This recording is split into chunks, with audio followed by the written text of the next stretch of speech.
ॐ अज्ञानतिमिरान्धस्य ज्ञानाञ्जनशलाकया चक्षुरुन्मिलितं येन तस्मै श्रीगुरुवे नमः।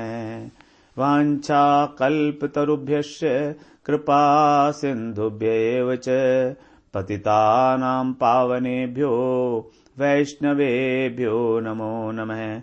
नमो महावदान्याय कृष्णप्रेम प्रदायते कृष्णाय कृष्ण चैतन्य नाम्ने गौरत्विषे नमः। हे कृष्ण करुणा सिंधो दीनबंधो जगत्पते गोपेश गोपिका कांत राधा कांत नमोस्तुते। तप्त कांचन गौरांगी राधे वृंदावनेश्वरी वृषभानुसुते देवी प्रणमामि हरिप्रिये। वृंदायै तुलसी देव्यै प्रियायै केशवस्य च कृष्ण भक्ति प्रदे देवी सत्यवत्यै नमो नमः। श्री कृष्ण चैतन्य प्रभो नित्यानंद श्री अद्वैत गदाधर शिवसदी गौर भक्त वृंद। हरे कृष्ण कृष्ण कृष्ण हरे हरे हरे राम राम राम हरे हरे। हरे कृष्णा। सर्वप्रथम मैं अपने गुरुपाद पद्म ओम विष्णुपाद अष्टोत्तर शत श्री श्रीमद् भक्ति वेदांत माधव गोस्वामी महाराज के चरण कमलों में अनंत कोटि दंडवत प्रणाम ज्ञापन करता हूं। हम लोग श्रीमद् भगवद गीता का 5 अध्याय का प्रथम श्लोक श्रवण कर रहे हैं, जिसमें अर्जुन ने प्रश्न पूछा है भगवान से कि कर्म संन्यास और कर्म योग इन दोनों में कौन सा श्रेष्ठ है। संन्यासम कर्मणाम कृष्ण पुनर्योगम च शंससि यच्छेय एतयोरेकम तन्मे ब्रूहि सुनिश्चितम। कि हे कृष्ण, आप पहले कर्म संन्यास की बात करते हैं और फिर कर्म योग की भी प्रशंसा कर रहे हैं, तो इन दोनों में से मेरे लिए जो मंगलजनक हो वही आप मेरे को सुनिश्चित रूप से बताइए। तो हम लोगों ने इस संबंध में श्रवण किया कि अर्जुन ने इसी प्रकार का प्रश्न तीसरे अध्याय में पूछा था। सबसे पहला प्रश्न यही था उनका। वहां पर अर्जुन ने पूछा था कि आप कर्म की अपेक्षा ज्ञान को श्रेष्ठ मानते हैं, तो फिर मुझको भयंकर कर्म में क्यों लगाते हैं। क्योंकि हम लोगों ने अभी पिछली बार ही बात की थी कि भगवान ने दूसरे अध्याय में सकाम कर्म की निंदा की थी। दूरेण हि अवरम कर्म बुद्धि योगा धनंजय बुद्धौ शरणम अन्विच्छ कृपणा फल हेतवः। 49वें श्लोक में दूरेण ही अवरम कर्म, जो कर्म है, कर्म कौन सा है? सकाम कर्म, जो इच्छा अपनी इच्छा की पूर्ति करने के लिए किया जाता है, वो वाला उस कर्म को कहा था कि अवरम कर्म, ये बहुत ही अत्यंत निकृष्ट है बुद्धि योग से। तो वहां पर भगवान ने बुद्धि योग की अपेक्षा सकाम कर्म को अत्यंत निकृष्ट बताया था। अब वहां बुद्धि योग को अर्जुन ज्ञान योग समझ गए। वहां जो भगवान ने कंपैरिजन किया था वो कर्म योग का और ज्ञान योग का नहीं किया था। वहां पर कंपैरिजन किया था भगवान ने बुद्धि योग का सकाम कर्म से। और सकाम कर्म जो है वो तो अपनी इच्छाओं की पूर्ति करने के लिए किया जाता है। काम्य कर्म तो वो तो निकृष्ट है ही है, इसमें तो कोई डाउट ही नहीं है। लेकिन वहां पर अर्जुन ने कर्म को समझ लिया कर्म योग और बुद्धि योग को समझ लिया ज्ञान योग। वहां 2 शब्द आए थे, एक तो आया था कर्म और एक आया था बुद्धि योग। तो बुद्धि योग को उन्होंने सोचा ज्ञान योग और कर्म को समझ लिया कर्म योग, जबकि वो सकाम कर्म की बात कर रहे थे भगवान वहां पर। इसीलिए उन्होंने पूछ लिया था कि जब ज्ञान योग कर्म योग से श्रेष्ठ है तो आप फिर कर्म में मुझको क्यों लगा रहे हैं? अर्जुन ने सोचा कि भगवान यहां पर ज्ञान बुद्धि योग की प्रशंसा कर रहे हैं, बुद्धि योग अर्थात ज्ञान योग। तो जब ज्ञान योग कर्म योग से श्रेष्ठ है तो ज्ञान भी कर्म से श्रेष्ठ हो गया। अगर योग शब्द को हटा दिया जाए दोनों में से, तो अब अगर ज्ञान योग श्रेष्ठ है कर्म योग से तो ज्ञान कर्म से श्रेष्ठ हो गया, ऐसा लग रहा है ना। लेकिन ये धारणा गलत है, ये कंफ्यूजन हुआ था इसीलिए कि बुद्धि योग को उन्होंने ज्ञान योग समझ लिया था। अब यहां पर 5वें अध्याय में क्या पूछ रहे हैं अर्जुन? यहां पर अब अर्जुन को पता लग गया है, भगवान दोनों की श्रेष्ठता बताई कि कर्मयोग भी अच्छा है और कर्म संन्यास भी अच्छा है।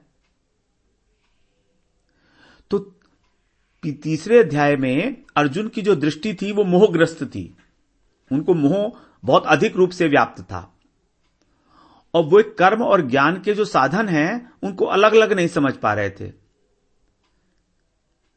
कारण क्या था कि वो बायस थे, उनकी कर्मों की प्रति हीन भावना हो गई थी, क्योंकि अगर कर्म का पालन करेंगे तो युद्ध करना पड़ेगा और उनकी इच्छा हो रही थी कि युद्ध ना करें। तो कर्मों के प्रति जो हीन भावना थी, तो क्योंकि युद्ध रूपी घोर कर्म को छोड़कर सन्यास की जो बात थी वो तो अर्जुन सोच ही रहे थे नेचुरली, पहले से ही। उन्होंने कहा था कि मैं भिक्षा का अन्न मांगकर अपना निर्वाह कर लूंगा, तो सोच ही रहे थे।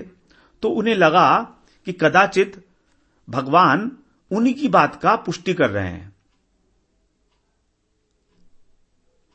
जब हम देखते हैं हम लोगों की जब एक पर्टिकुलर विचार होता है, तो अगर कोई हमको समझाता है तो उस विचार से अगर वो थोड़ा सा भी हमको सहमत होता हुआ दिखता है तो हम उसी विचार को पकड़ लेते हैं और कहते हैं कि हाँ ये मैं भी तो ऐसा ही सोच रहा था जैसे आप कह रहे हो।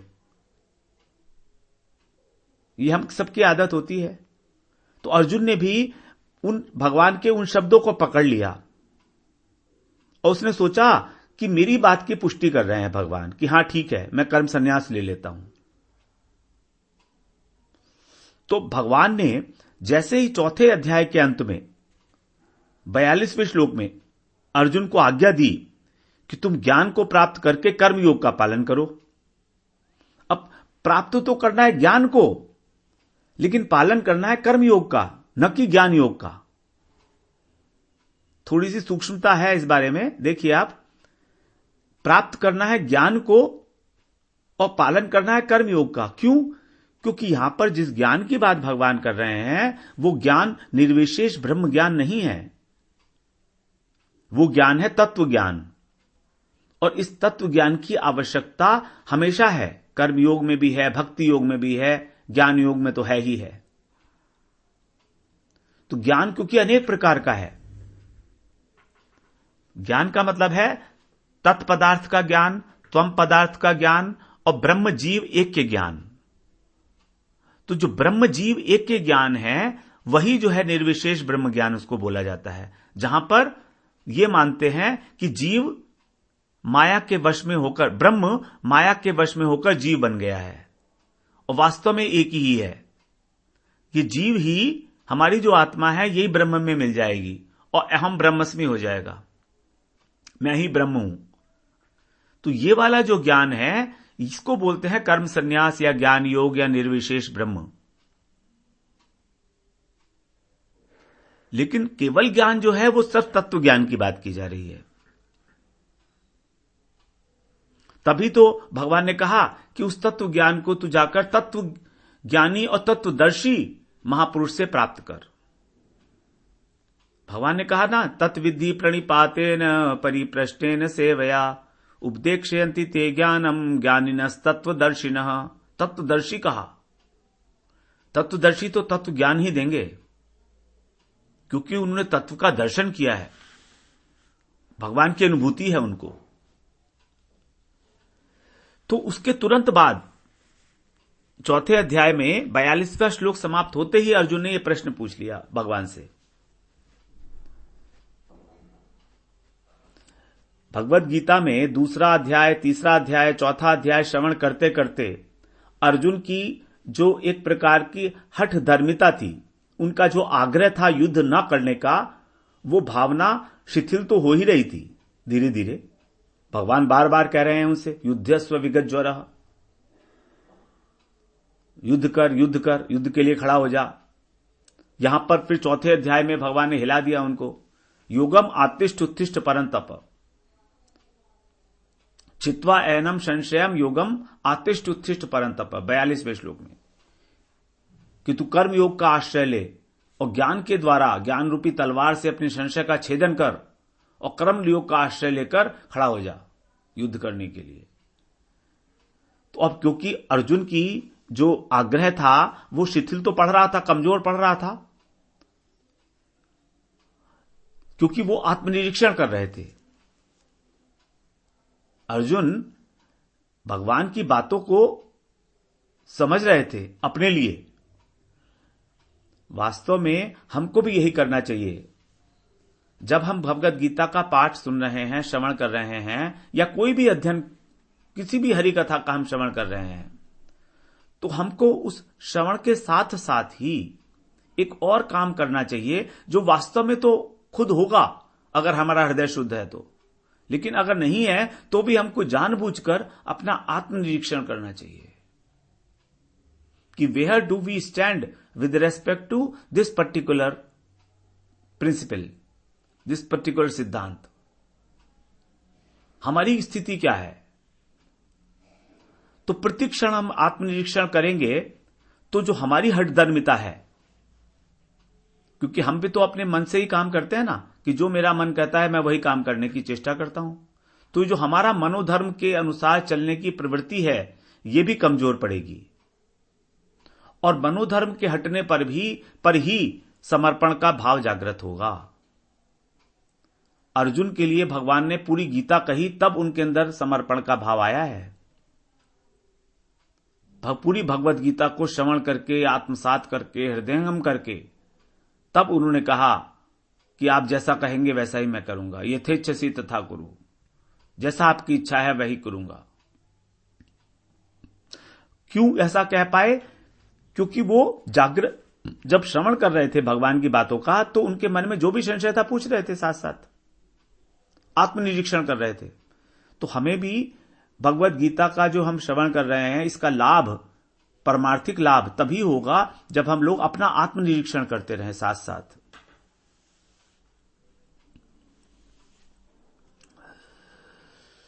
तो इस प्रकार से यहां पर हम लोगों ने श्रवण किया कि तीसरे अध्याय के अंदर और पांचवें अध्याय में दोनों में क्या अंतर है, दोनों प्रश्नों में क्या अंतर है बेसिकली।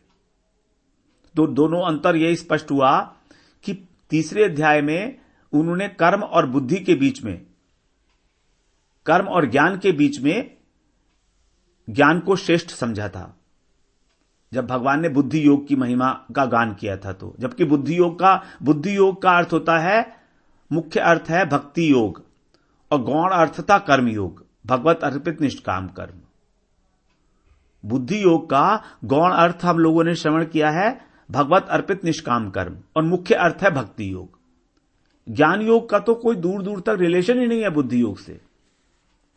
तो वहां भगवान का मतलब था कि जो सकाम कर्म है, इससे अत्यंत उत्कृष्ट है कर्म योग की साधना।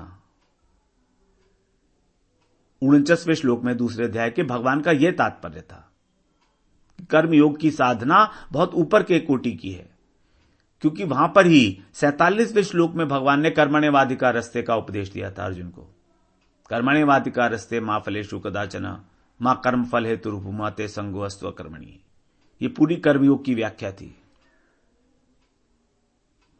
और यहां पर दूसरे 5वें श्लोक में अर्जुन पूछ रहे हैं कि ज्ञान योग और कर्म योग में से कौन सा श्रेष्ठ है। तो अब हमारी समझ में क्लियर हो गया कि तीसरे अध्याय का प्रश्न और 5वें अध्याय के प्रश्न में क्या अंतर है।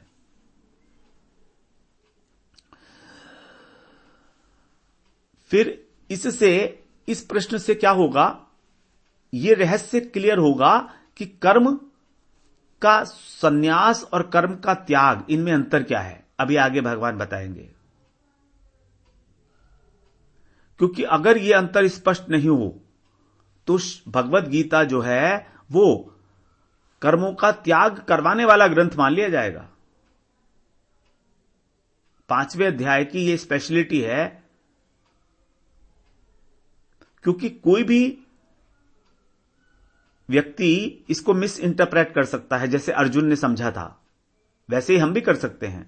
अगर ये 5वां अध्याय नहीं होता, और 5वां अध्याय नहीं होता तो ये गीता को कुछ लोग केवल सन्यासों का ग्रंथ मान लेते कि सन्यासियों का है ये ग्रंथ, गृहस्थों का, कर्मयोगी का है ही नहीं। इतना सब होने के बाद भी इसको ब्रांडिंग की जा सकती थी वैसी, लेकिन भगवान ने 5वें अध्याय को डालकर पूरा क्लैरिफाई कर दिया है मैटर कि कर्म का त्याग क्या होता है और कर्म का संन्यास क्या होता है। तो हम लोग अब दूसरे श्लोक पर आते हैं, जब भगवान उत्तर दे रहे हैं अर्जुन की बात का। श्री भगवान उवाच,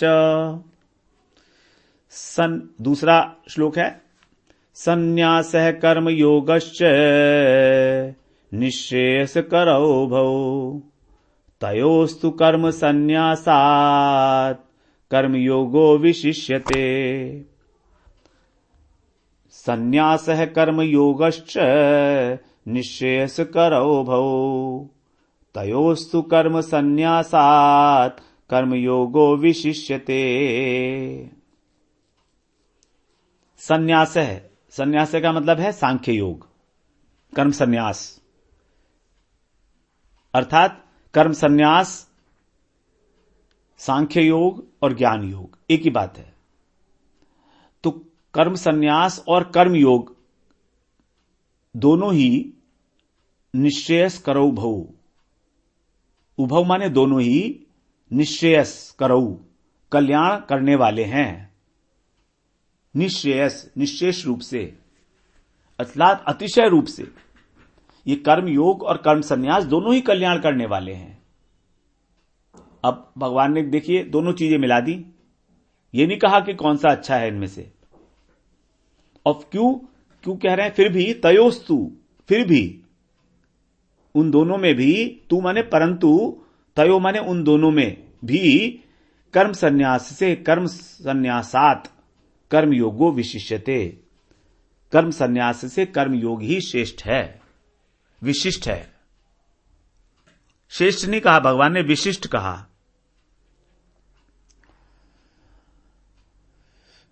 तो सबसे पहले हम समझे कि संन्यास शब्द का अर्थ क्या है।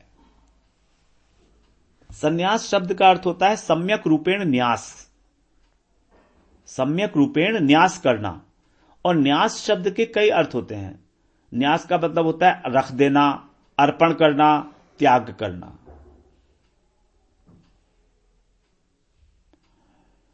तो यहां पर भगवान कह रहे हैं कि कर्म योग और कर्म संन्यास दोनों ही कल्याणकारी हैं, दोनों ही साधन है ये। अब ये जो डिसीजन है भगवान का, ये साधन विषयक है। साधन विषयक मतलब दो चीजें होती हैं, एक तो होता है साध्य और एक होता है साधन। साध्य का मतलब है हमारा लक्ष्य क्या है। तो हमारा लक्ष्य नहीं है कर्मयोग, न ही कर्म संन्यास,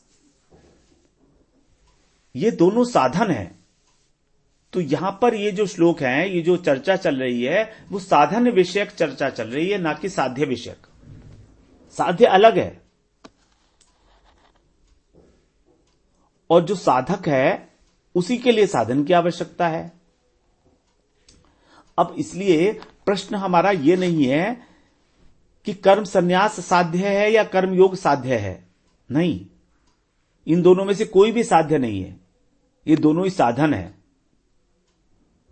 और साधन किस चीज के हैं, क्या करते हैं साधन हो, तो साधन अगर है कोई तो उससे कुछ कार्य होगा। जैसे हमारे पास मान ली साइकिल है, तो साइकिल एक साधन है, तो साइकिल से काम होगा कि हम ऑफिस जा सकते हैं, मंदिर जा सकते हैं।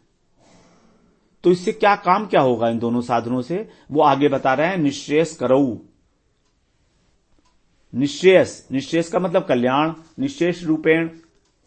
और करऊ, करौ शब्द बना है क्री धातु से, कि श्रेय के लिए, कल्याण के लिए क्या किया जाए, उसकी प्राप्ति का साधन क्या है। तो इसलिए कह रहे हैं कि दोनों ही साधन है। निश्रेयस करऊ, करऊ के अंदर जो है द्विवचन है। निश्रेयस करऊ, करऊ माने करने वाले हैं, दोनों ही, कर्म योग भी और कर्म संन्यास भी, ये दोनों साधन हैं और दोनों ही हमारा कल्याण करने वाले हैं। लेकिन इन दोनों में कर्म संन्यास की अपेक्षा कर्मयोग की विशिष्टता है। कर्मयोगो विशिष्यते। अब ये बात सुनकर ऐसे लोग जिन्होंने अपना घर वगैरह त्याग दिया है, जो बाबा बन गए हैं, उनको ये वाला श्लोक अच्छा नहीं लगेगा, क्योंकि उन्होंने तो कर्म से संन्यास ले लिया है। अब वो कहेंगे ये तो भगवत गीता जो है भगवान कर्मयोग के विषय में बोल रहे हैं, गृहस्थों के लिए बोल रहे हैं। बाबा लोगों का तो काम अलग है, वो लोग तो कोई कर्म करते नहीं है, कर्तव्य कर्म कोई पालन नहीं करते, शास्त्रों के अनुसार सब कुछ छोड़ देते हैं, क्योंकि वो तो ज्ञान मार्ग का अवलंबन कर रहे हैं ना। और ज्ञान मार्ग का अवलंबन करने में तो विवेक, वैराग्य, शम, दम, तितिक्षा, कितने सारे साधन हैं, मुमुक्षत्व। तो ज्ञान मार्ग के अवलंबन में तो ये चीजें आएंगी नहीं। तो यहां पर यह बात समझ लेने की है कि यदि संन्यास ले लिया एक व्यक्ति ने और उसके अंदर मन में कामनाएं भरी पड़ी हैं, और एक दूसरा व्यक्ति है जो संसार में कर्म कर रहा है लेकिन उसकी कोई भी कामना वासना नहीं है, तो इनमें से कौन सा श्रेष्ठ है? कौन सा श्रेष्ठ है? जिसने अपने घर का त्याग कर दिया है या सन्यासी बन गया है वो, या जो घर में रहकर ही बिना कामनाओं के कर्तव्य भावना से सारे कार्य को कर रहा है वो?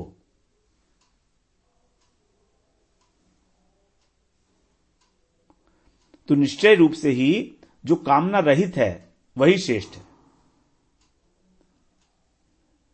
क्योंकि निष्कामता जो है वो हमारे अंतःकरण की वृत्ति है। कामना का होना या ना होना हमारे मन की स्थिति पर डिपेंड कर रहा है। इस कामना का केवल कर्म करने से ही संबंध नहीं है कि अगर मान लीजिए कामना नहीं होगी तो कर्म नहीं ही होगा, ऐसा नहीं है। यदि निष्कामता पूर्वक कर्म का अनुष्ठान किया जाएगा तो वो अधिक श्रेष्ठ होगा ही होगा, क्योंकि निष्कामता की उपलब्धि ही हमको तब होगी जब हमारा अंतःकरण शुद्ध होगा। अंतःकरण शुद्ध का मतलब उसके अंदर सांसारिक वासनाएं, इच्छाएं कम है, रिलेटिवली कम है, पूरी तो खत्म नहीं हुई है। It's a very big process.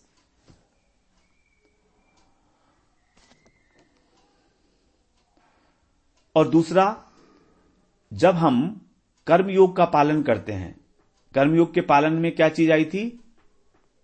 निष्काम कर्म करना, अहंता और ममता से हटके। तो जब हम निष्काम कर्म करते हैं तभी हमारा चित्त शुद्ध होता है, और चित्त की शुद्धि होने पर उस चित्त के अंदर ज्ञान को दृढ़तापूर्वक धारण किया जा सकता है। ज्ञान भी दृढ़ हो जाएगा हमारा।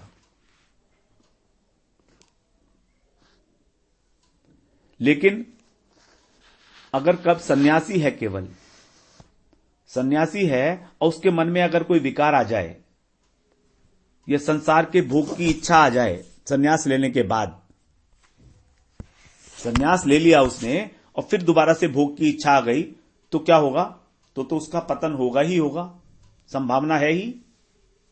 श्रीमद् भागवत में बताया गया है 7वें स्कंद के 15वें अध्याय के 36वें श्लोक में, यह प्रवृज्य ग्रहात् पूर्वम त्रिवर्गापनात् पुनः यदि सेवेत तान भिक्षु स वैवांताश्य पत्रपः। यदि कोई व्यक्ति सन्यास का आश्रय लेकर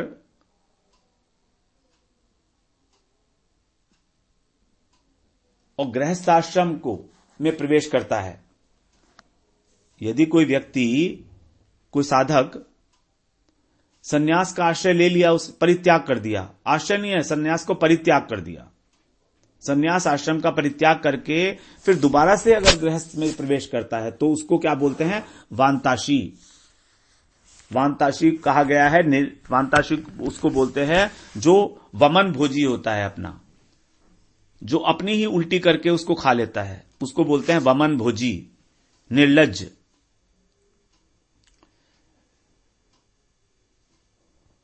तो ये जो बात कही गई है ये उन लोगों के लिए कही गई है जो बिना सोचे समझे और सन्यास ले लेते हैं। उनकी इच्छाएं तो बहुत सारी हैं इस जगत में पूरी करने की, लेकिन तो भी वो सन्यास वस्त्र ले लेते हैं। उनके लिए ये शब्द आया है, तो ये बहुत खराब माना जाता है इसको।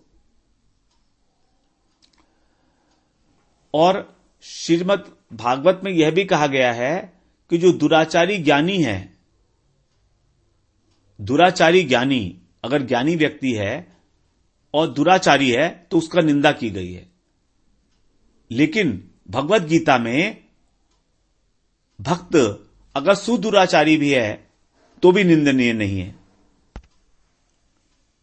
ज्ञानी और भक्त की यह विशेषता बताई है।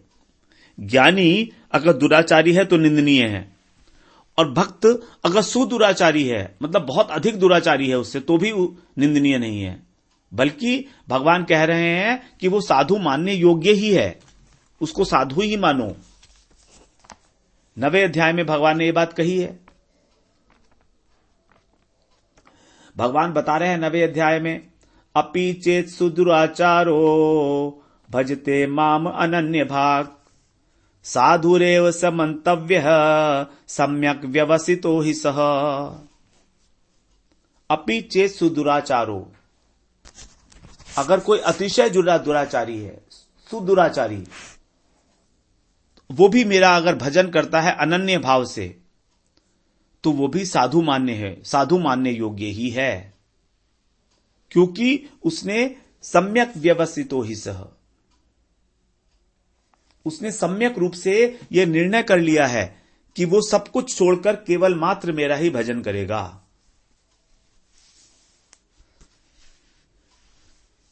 तो इस प्रकार से जो दुराचारी ज्ञानी है उसकी तो निंदा है, लेकिन जो दुराचारी भक्त है उसकी कहीं पर निंदा नहीं की गई है।